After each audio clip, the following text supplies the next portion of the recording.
Reka ngusuhuze nanone kandi Uwiteka aguha umugisha kandi marayika w'Imana kurebe neza ikiganza gikomeye cy'Imana gikomeze kukomaho iminsi yose. Amaraso Yesu Kristo akumurikire kandi ubuntu bw'Imana bukomeze kukomaho uko bukeye nuko bwije. Mbese uraho neza? Ndagukunda cyane kandi akwifuriza umugisha w'Imana. Ugarutse imbere yawe ni Revela Pasteur Shimimana Hashimuriviani. Tugaye rero ikaze kuri Humura Program TV, umuryango mugari w'abana b'Imana. Ijambo ry'Imana niryo rigari tushiraho kuri channel yacu, kandi ariko tutirengagije n'ubuzima busanzwe bwa buri munsi tubamo mu buzima busanzwe uko tugenda, kuko burya mu buzima umuntu abaho ariko akabaho nyine hari ibintu byinshi cyane bimuhiga, ariko byaguhiga kose aho ngaho rero niho tugera ducishamo n'andi makuru amwe namwe uzagenda ubona gake gake, ariko cyane cyane ijambo ry'Imana niryo rikuru kuri iyi channel yacu Humura Program TV. Rero tuguhaye ikaze kugira ngo umugisha w'Imana uze kubana nawe. Igikomeye cyane nuko tugukunda kandi tukwifuriza umugisha n'amahoro bituka kuri Nyagasani umwami Imana. Imana rero ikugire neza kandi Imana ikurwane. Mbese bwaba ari ubwa mbere, kora subscribe, kora like, share, commentaire. Uyu munsi nje kugira ngo tuganire ku ijambo rivuga ngo ni gute umuntu yatsinda icyaha. Ese koko ndi gute umuntu yatsinda icyaha? Kubera iki? Kubera ko ari igihe umuntu agira icyaha kikamwizingiraho ndetse kikamunanira buri munsi agahora cyatura, buri munsi agahora yikubita imbere y'Imana, ndetse akanasenga n'amasengesho y'iminsi 2 cyangwa 3 kugira ngo yinginge Imana iki cyaha kimuveho. Ariko rimwe na rimwe kikanga. Ariko uyu munsi tanye ijambo rivuga ngo ni gute watsinda icyaha. Nzanye n'igisubizo. Dore rero ukuntu watsinda icyaha uyu munsi unyemerere tuze kumva iki nyigisho, uraza gukuramo ikintu gikomeye, kuko hari ibyaha byinshi mu buzima. Areka no kwangana n'icyaha. Wari ubizi ko no kwangana ari icyaha? Wari uzi ko nirari ari icyaha? Kuko biravuze ngo nurarikira umugore wa mugenzi wawe mu deja defini uzabukoza icyaha. Ibyo rero ni icyaha. Icyaha rero ni byinshi, ahangani niho ushaka tuganire. Ariko reka tuba twiragiza Uwiteka kugira ngo aze kutuyobora. Nyagasani mwami mwiza, ni wowe wenyine waremye isi n'ijuru, uri umutabazi wacu bwite, uri Imana nyamana, uri Jehova Rafa, uri Jehova Nisi, uri Jehova Shama, uri Uwiteka ryo zina ryawe, uri Papa wera wo mu ijuru, uri Imana y'amahoro, uri Imana y'amasezerano. Mu izina rya Yesu Kristo, Uwiteka iyo uvuze biraba, n'ubitegetse birakomera. Ndakwinginze ngo ubuntu bwawe, ndakwinginze ngo imbabazi zawe, ndakwinginze ngo gukomera kwawe, ndakwinginze ngo urukundo rwawe ruze gukomeza kubana natwe. Mwami tugire neza, mwami twiyereke, imbabazi zikomeye z'Uwiteka zize kubana natwe. Ubuntu bwawe n'amahoro yawe bize kutugota kandi bituzenguruke. Byose bisabye mbyizeye mu izina rya Data wa twese, n'iry'Umwana n'iry'Umwuka wera. Amina. Imana rero iguha umugisha, tugwaye ikaze uyu munsi wa none. Ahangaha rero icyakora koko abantu bose, urebye abantu bose bifuza kuba beza. Ubundi abantu bose nta muntu numwe wifuza kuba mubi imbere y'Imana. Aho gusanga abantu benshi bifuza kuba beza imbere y'Imana, ariko bagakomeza gutsindwa n'icyaha. Ugasanga icyaha kikomeza kugenda kibatsinda. Hari abantu rero bazanye inyigisho z'ubuntu rimwe na rimwe zigiye kurimbura urubyiruko, zibabwira ngo twacungwe n'amaraso Yesu Kristo, ngo byose ngo byarangiye ku musaraba, umukora ibyaha. Ariko biravuga se ngo dukora ibyaha kugira ngo ubuntu busage. Hari n'abamaze kwita ngo ni abakristo rwose, ngo nabakiranutsi b'Imana. Nibyo koko pe, uri umukiranutsi nari ndabyemera, ariko uri umukiranutsi mu buhe buryo, ku kihe kigero uyu munsi wa none? Ariko Bibiliya iravuga iti kuko bose bakoze ibyaha. Aha ni mu Baroma ibice 3 ku murongo wa 23, haba ngo kuko bose bakoze ibyaha nibashikira ubwiza bw'Imana. Ariko uri hano kugira ngo nkwereke uburyo watsinda icyaha. Kubera iki? Kenshi umuntu uragwa. Hari umuntu ushobora kugwa cyangwa akora icyaha uyu munsi kikamutsinda, n'ejo kikongera kikamutsinda, n'ejo bundi kikamutsinda. Ariko uyu munsi muzaniye umuti uburyo watsindamo icyaha. Ariko kandi Imana ntiduhamagarira ngo tubane n'icyaha. Oya, Imana ntabwo yaduhamagariye ngo tubane n'icyaha, ahubwo yaduhaye inzira yo kugitsinda binyuze mu mwana wayo Yesu Kristo. Ahangaha ubanza ubyumve. Yesu Kristo yaraje atwereka inzira yo kugira ngo icyaha kituveho. Ariko kandi ntabwo dukora ibyaha kugira ngo ubuntu busage. Oya, ahubwo icyambere nje kuzanira ibintu byagufasha gutsinda icyaha. Icyambere wagomba gukora ni ukubanza kwemera ko icyaha kibaho no kugisuzugura. Banza wemere ko icyaha kiriho.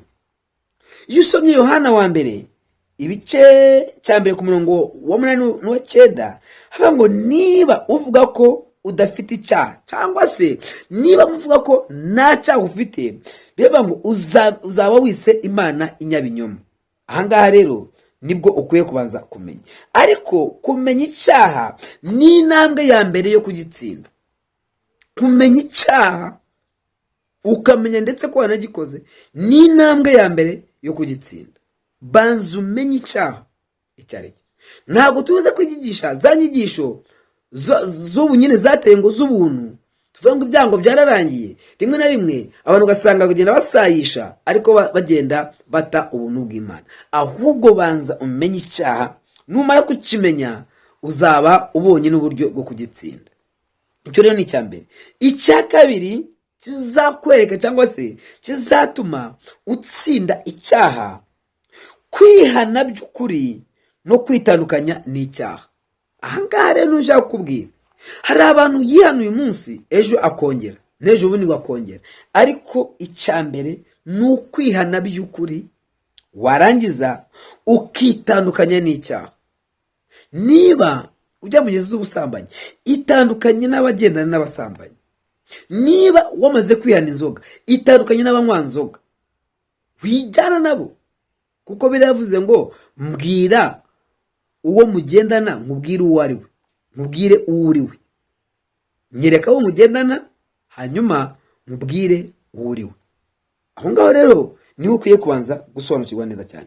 Imigani 28 ku murongo 13 haravuga ngo uhisha ibicumuro bye ntazagira amahirwe cyangwa se ntazagira amahoro, ariko ubirekera kure abyatura azababarirwa.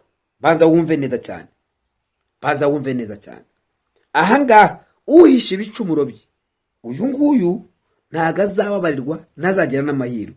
Ariko ubimenya akabimenya akabyatura azababarirwa. Ni ukubanza kumenya kwatura icyaha cyawe, ugasaba Imana imbabazi kugira ngo Imana ikugire neza. Ukamenya kwatura. Bibiliya yavuze ngo iki? Bibiliya yavuze ngo nimwaturane ibyaha byanyu, muri Yakobo 5, musabirane kugira ngo mukizwe. Iki nicyo ugomba kubanza kumenya no guhishurirwa cyane. Ariko muri iyi minsi ibintu byose byagiye byivanga.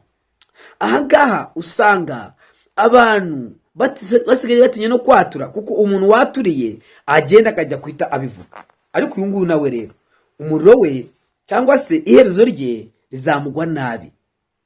Ubundi kenshi iyo umuntu akwaturiye ikintu, si ukugera kujya kugitangaza ngo ahangaha ukajya kubivuga ahangaha ngo hari umuntu ngo yanyaturiye ngo yageze gutya gutya, ukajya kubivuga no kuri YouTube, ukajya kubivuga no mu rusengero, ndetse meme ukajya kubibwira n'abantu. Yigeza bigutuma. Ahangaha rero bishobora gutuma abantu batashobora kwatura ibyaha byabo, ndetse no mu rusengero. Ugasanga umuntu atuye mu rusengero, aho ugasanga bateranye uwo munsi bamutanze kubigeza iwe mu rugo. Ibi rero ugasanga bisenya imiryango, ndetse kugira ngo byubake roho, bigasenya roho, bigasenya n'umubiri. Ariko gusaba imbabazi, hano gusaba imbabazi no kugikuraho ni ingenzi. Wamaze kubisobanukirwa neza cyane. Gusaba imbabazi no gukuraho icyaha ni ibintu by'agaciro gakomeye, ndetse ni ingenzi mu buzima bwawe bwa buri munsi. Hanyuma icya gatatu ni ukumenya neza ijambo ry'Imana. Kumenya neza ijambo ry'Imana biri mu bintu bituma Imana ikugirira neza, biri mu bintu bituma unesha icyaha mu buzima bwawe. Zaburi 119 ku murongo wa 11 haravuga ngo ijambo ryawe naribiciye mu mutima wanjye kugira ngo nagucumura. Uyu ni Dawidi, we yari afite ijambo ry'Imana ryinshi mu mutima. Ahangaha birasaba ko abakristo babika ijambo ryinshi mu mutima, ariko muri iyi minsi abantu bashaka kumva ijambo ry'Imana, abantu bashaka no kurisoma. Bibiliya basigaye bazifata mu matelefoni, zirimo yewe bazibitse no mu rugo, ariko ugasanga umuntu amaze iminsi 3 akava ku wa mbere akagera ku cyumweru atarasoma n'umurongo n'umwe wa Bibiliya, cyangwa se nta n'umurongo n'umwe afite mu mutwe. Uzacumura, uzagwa, uzahura n'ingorane nyinshi, uzahura n'ibigeragezo bikomeye, uzahura n'ibyaha. Ariko Dawidi yaravuze ngo mbiki ijambo mu mutima wanjye kugira ngo nagucumuraho Uwiteka we. Haleluya. Bika ijambo ry'Imana, rizagufasha kunesha, rizagufasha kunesha ibyaha. Ijambo ry'Imana ni intwaro irwanya icyaha. Banza wumve neza cyane, ijambo ry'Imana ni intwaro ya mbere ndetse ikomeye irwanya icyaha. Ibi rero nibyo ukwiriye kubanza gusobanukirwa no kumenya neza, kugira ngo ubuntu bw'Imana, kugira ngo imbaraga z'Imana, kugira ngo Roho Mutagatifu, favor y'Imana n'icyoro cy'Imana kize ku buzima bwawe. Ariko uyu munsi umuntu ari gusaba icyubahiro mbere yuko yihana. Mana ndagusaba icyubahiro, Mana ndagusaba ngo nengeye ku banzi banjye, Mana ndagusaba ngo umpe inzu, Mana ndagusaba ngo umpe akazi. Irakaguha urinde. Iraguha akazi uri muntu ki? Imana aguha akazi uri muntu ki? Ese urinde wowe Imana igiye guha akazi? Akazi zakaguha, kuko n'abadasengera akabaha, n'abapaganira akabaha, akazi zakaguha. Ariko fast, icyambere banza umenye ijambo ry'Imana. Hanyuma icyakane cyagufasha gutsinda icyaha n'imizi yacu ni ugusenga no gusaba imbaraga z'umwuka. Jya gusenga kugira ngo Imana iguhe imbaraga z'Imana, Imana iguhe imbaraga z'umwuka. Niba uzura imbaraga z'umwuka, ukuzura imbaraga z'Imana, zaguha gutsinda icyaha ndetse no kukinesha. Matayo 23:41 aravuga ngo mube maso musenge mutagwa mu moshya. Umaze kumva neza? Mube maso musenge kugira ngo mutagwa mu bicumu. Ahangaha rero biragusaba gusenga, biragusaba gusaba Imana imbaraga, ndetse izo mbaraga ni imbaraga z'umwuka, ntabwo ari izi mbaraga z'umubiri. Kuko Petero wataruzura imbaraga z'umwuka, Bibiliya ivuga ngo bafashe Yesu ugutwi, nawe afata inkota ajya gukata ugutwi. Ubu hari abantu atwara inkota mu nzu y'Imana. Umuntu yagutuka, nanjye ndi umusinga sha, ugatangira kuzikura amoko y'iwanyu, ukazukura kavukire yawe, ngo zakwereka ngo wanyu wese nzahanyura. Ntabwo uri umukristo, uri umupagani, ndetse ureze n'abapagani, ndetse uri inyuma y'abapagani. Wowe urushongo no gututsa ubupagani, kuko woweho wagaragaje kamere yawe, wanagaragaje icyo uri cyo, watweretse uwo uri we. Ubundi nimuzirwe mushakira abantu kure. Ngo dirijura ngo ndamwanga, ngura pasiteri ndamwanga. Niba unamwanga uri umupagani nyuma y'abapagani. Bigusaba rero kugira ngo wizere imbaraga z'Imana, usaba Imana iguhe ubwiza bwayo, hanyuma usengere kandi mu kuri no mu mwuka. Umwuka wera niwe utuma umuntu ahinduka. Bibiliya ivuga ngo abashaka ko bayisenga, abantu bose bujyana n'abantu basenga amasengesho, ariko amasengesho nabanagire ku Mana. Amasengesho abo rwose narenge n'umutabo, ariko abantu Imana ishaka ko bayisenga ni bande? Bibiliya yavuze ngo nabayisengera mu kuri no mu mwuka. Ibi nibyo ugomba kubanza gusobanukirwa neza cyane, ngo abo ngabo nibo ishaka ko bayisenga, abo ngabo nibo ishaka ko bayihamagara, abayisaba, abayisengera mu kuri no mu mwuka. Abo ngabo nibo ishaka ko bayisenga. Wamaze gusobanukirwa neza cyane.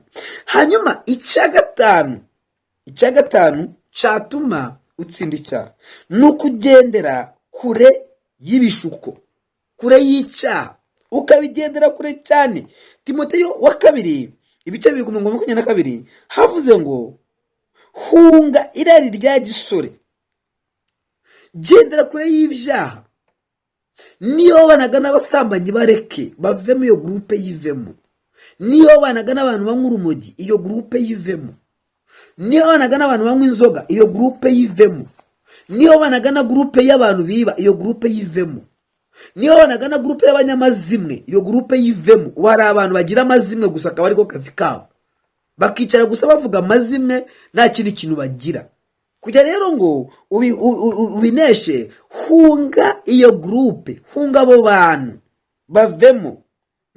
Hari aho ukwiriye guhungira aho gukomeza kurwana n'iyo myuka mibi. Wowe shaka ahantu hari abantu b'Imana, ibyo bizagufasha, bizakufavoriza.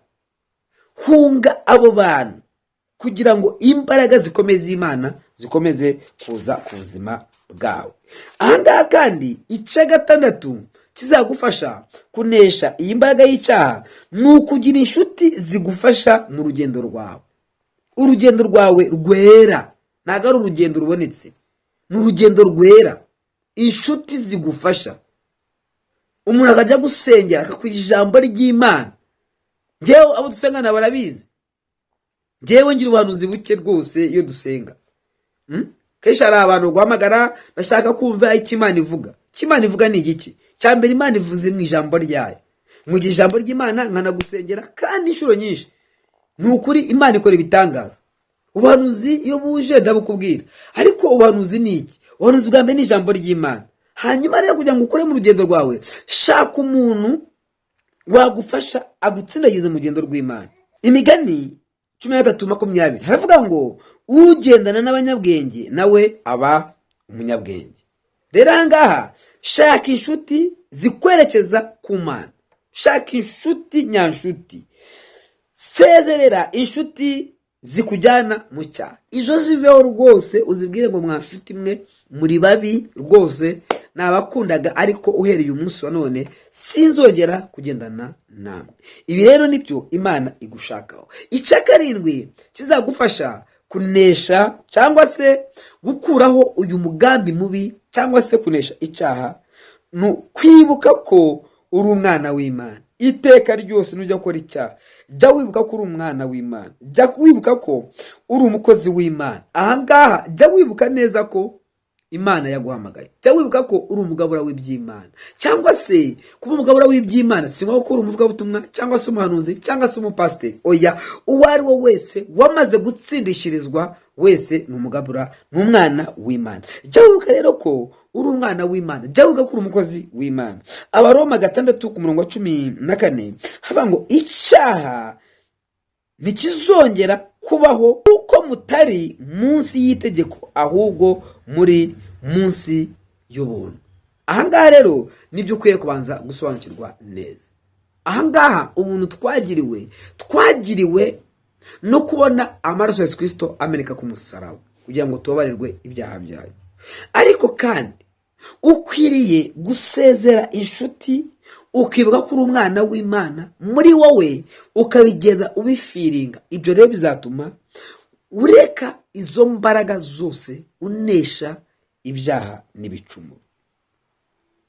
Ingero z'abatsinze ibyaha kandi tugenda tubona ku isi.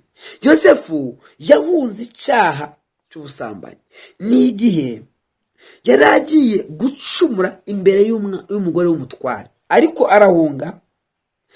Sinacumura, niko yavuze, sinacumura ku Mana yanjye. Yosefu aravuga ngo sinacumura ku Mana yanjye, ndabiretse. Amafaranga ni meza, icyo ni cyiza, ariko kuko ndi umwana w'Imana, njyewe ubwanjye ndabiretse, sindi bucumure. Kandi ugiye gusoma usanga Yesu nawe nta cyaha yakoze nubwo yashutswe na Satani. Ahangaha wibuka ko Satani yajya Yesu ngo Yesu, niba uri umwana w'Imana, hindura iri buye urihindura umutsima. Ariko Yesu arabishurirwa, aravuga ngo ya biragatsindwa. Umuntu atungwa n'umutsima gusa, ndetse natungwa n'umugati gusa, ahubwo n'amagambo y'Imana aramutunga. Satani aramusanga aravuga ngo niba koko uri umwana w'Imana, simbuka hariya. Satani rero asomye Bibiliya, aravuga ngo handitswe ngo azategeka abamarayika bose, kandi ubutware bwose n'icyo nzabiguha, amwereka isi yose. Yesu aramubwira ngo oya, hasengwe Imana imwe yonyine gusa ariyo igomba gusengwa. Uyu munsi ugomba gufata icyemezo ugasenga Imana imwe yonyine gusa. Daniel nawe kandi yanze kwanduzwa n'ibyo kurya by'ibwami. Mwibuke neza ko ibyo kurya by'ibwami byabaga byaraterekerejwe n'imandwa cyangwa se abadayimoni b'ibwami.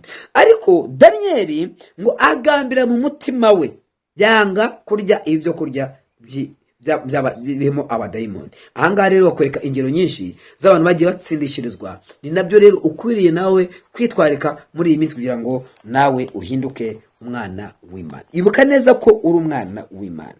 Rero ahangaha ibyiza byo gutsinda icyaha kandi nabyo icyaha bimaze kugitsinda, icyambere ugira amahoro yo mu mutima. Burya kenshi iyo umuntu agifite icyaha aba agifite umutima w'ikidodo, nta mahoro y'umutima aba afite. Ariko iyo umuntu amaze gutsinda icyaha, icyambere agira amahoro yo mu mutima, kandi Imana igukoresha mu mwanya wayo. Icyo ni icya kabiri. Iyo umaze gutsinda icyaha, Imana directement ihita igukoresha mu mwanya wayo. Icya gatatu, urinda umubiri wawe n'ubugingo bwawe. Kenshi uzarebe iyo umuntu akora ibyaha akuramo indwara zigiye zitandukanye, ndetse n'ubugingo umubiri ukononekara ndetse n'ubugingo bukononekara. Ariko waretse ibyaha, umubiri wawe uba uwurinze. Cyanyuma kandi ugira ubuzima bw'umwuka. Mu buzima bw'umwuka uba poze, ukumva uguwe neza, ukumva ufite imbaraga z'Imana ndetse n'ubutware bw'Uwiteka. Reka dusoze rero mubwira ngo Yesu niwe nzira yo gutsinda icyaha, kandi Yesu ni inzira, n'ukuri, n'ubugingo. Yesu niwe nzira, niwe kuri, niwe bugingo. Numwizera uzabona ubwiza bw'Imana, numwiringira uzabona icyubahiro cy'Uwiteka Imana. Ugendane nawe aho ngaho.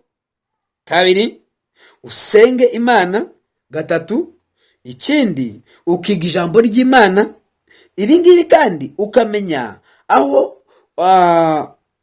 ushakirwa, nabyo ni ngombwa abantu bagushakira cyane. Icyanyuma ugatsinda icyaha. Ibi rero numara kubikora uzaba winjiye mu buzima bushya bwo gutungana. Imana rero ikugirire neza, Imana ikurwanirire, kandi Imana ikwiteho cyane. Reka ngusengere Imana kugira ngo Imana ikomeze ikurinde kandi amahoro y'Imana aze kubana nawe. Ese ufite icyaha cyakwizingiyeho? Ese ufite ikintu cyakunaniye kureka? Niba gihari, duhamagare muri description, harimo nimero yacu, hanyuma tugufashe gusenga Imana mu izina rya Yesu Kristo. Amen. Uwiteka Imana ishobora byose, ni wowe wenyine waremye isi n'ijuru. Uri umutabazi wacu bwite, uri Uwiteka ryo zina ryawe, uri Imana y'amahoro, uri Imana y'agakiza, uri umuremyi w'isi n'ijuru, uri umutware Kristo.